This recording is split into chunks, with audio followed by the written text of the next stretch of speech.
About 7 or 8 years ago, my wife and I went to a concert at Ruth Eckerd Hall. We went to go see my favorite band of all time, Heart.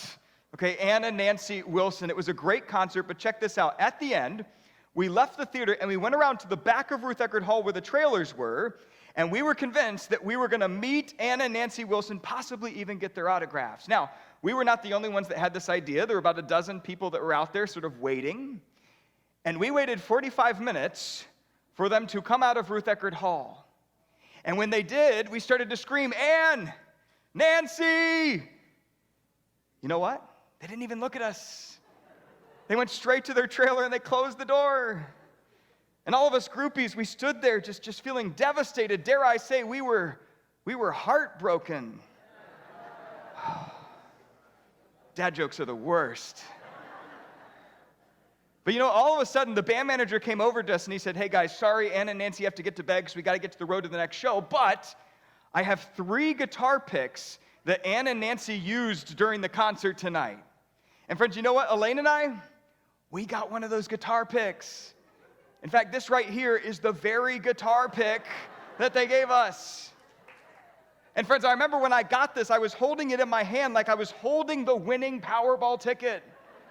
It's like, "Elaine, this is amazing. Ann and Nancy touched this guitar pick, and it is now in my hand. How incredible is this?" And I put it in my pocket, brought it home, took it up to my bookshelf, proudly displayed it. And when people would come over, I would take them to the bookshelf and I would show them the sacred guitar pick of Ann and Nancy Wilson. And they would say, "Oh, wow, cool." Now that's what they said. You know what they were thinking, right? Chris has lost his mind. Chris is crazy. Right? Now today, 7 or 8 years later, I would agree with them, but you see, back then, I didn't realize how crazy I sounded because I was so focused on attaching myself to somebody who mattered. You see, sometimes one of the things that we do is we hook ourselves to people who matter when we feel insignificant. And the other thing, if that fails, is that oftentimes you and I, we try to build a legacy. In other words, we find meaning in significance. Today more than ever, you have foundations and charitable organizations that will remain long after the people that started them are gone, right? The Bill and Melinda Gates Foundation, or the Ford Foundation, the Rockefeller Foundation. And if you think about it, you and I, we kind of have kids for the same reason. Giving birth to others gives meaning to ourselves. The idea is that once we die, our children will remember us. They'll remember the things we said, the things we did, and all of a sudden we will extend our lives via theirs. And so you see, whether it's genes or whether it's the Tampa Bay Buccaneers or Heart or foundations or children, you and I, we spend a whole lot of time trying to show and to demonstrate and to prove that we matter. But you know what? This is where the fear comes in.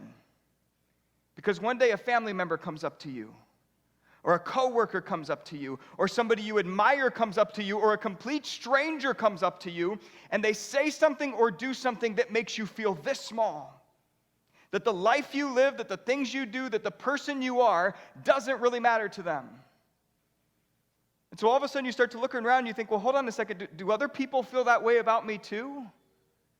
I mean, does anybody truly care about my thoughts and my hopes and my dreams, or are they just using me because they need something? That the moment they don't need me anymore, they're just going to drop me. They're just going to move on. Friends, when we start to have thoughts like these, we begin to fear the worst.